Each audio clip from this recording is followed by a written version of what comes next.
Bonjour, donc aujourd'hui je voudrais vous montrer comment on modifie le thème d'un téléphone sous Android. Alors ce qu'on entend par thème, c'est l'ensemble d'un package, on va dire, qui est le fond d'écran, écran de verrouillage et les icônes que vous avez sur votre téléphone. Donc les icônes, vous retrouvez les mêmes sur tous les téléphones Android. Donc vous avez les mêmes icônes que vos petits camarades, mais en plus vous pouvez éventuellement vous lasser des icônes que vous utilisez tous les jours. Donc vous pouvez modifier tout ça par une manip qui est toute bête, c'est-à-dire qu'on va faire un appui long sur l'écran de démarrage. Vous allez obtenir un menu avec tout un tas de choses qu'on pourra voir éventuellement une autre fois.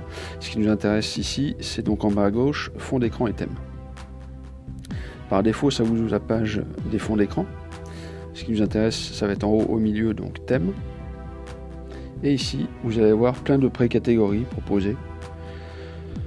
Notamment, il y a des classements par couleur, par type de thème, de gratuit, de payant, etc.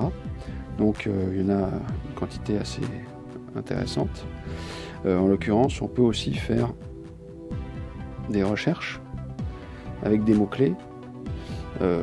Pour l'exemple que je vais vous donner, je vais aller chercher Dark Melody parce que c'est un thème que je trouve intéressant. Donc quand vous allez trouver un thème qui vous intéresse, vous allez cliquer dessus et vous allez voir le détail des modifications, des écrans, des captures d'écran qui vous permettent de voir à quoi va ressembler votre téléphone une fois la modification faite.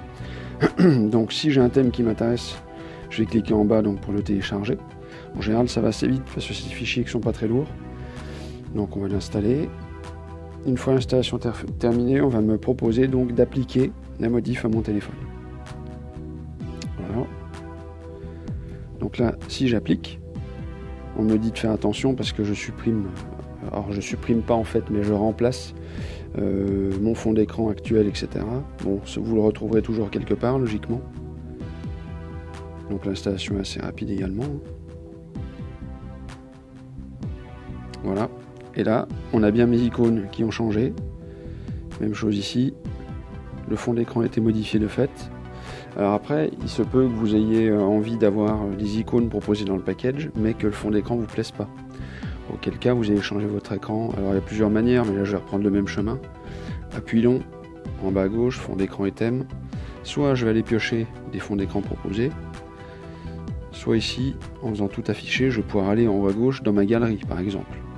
Donc là, peu importe, admettons que je vais y mettre le fond d'écran du S7 par défaut. Voilà.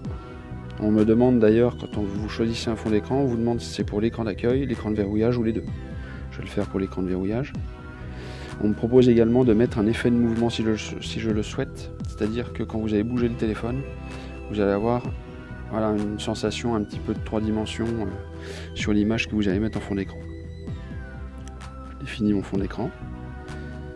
Et là, si je reviens à l'accueil, j'ai bien mon fond d'écran modifié en ayant conservé les différentes icônes. Et on voit par exemple que sur le clavier d'appel, ça a changé aussi bien la typographie que les couleurs au niveau de mon clavier. Voilà, donc une manip toute bête, ça permet d'avoir un téléphone à son goût, même pas avoir l'impression d'en changer, parce qu'on peut vraiment tout modifier morceau par morceau si on le souhaite, ou via un package comme on a vu ici. N'hésitez pas à mettre un petit like, à vous abonner à cette chaîne, à mettre vos demandes éventuelles de manip qui pourraient vous être utiles, et puis je ferai en sorte d'y répondre si je le peux. Voilà, bonne journée à tous, à bientôt.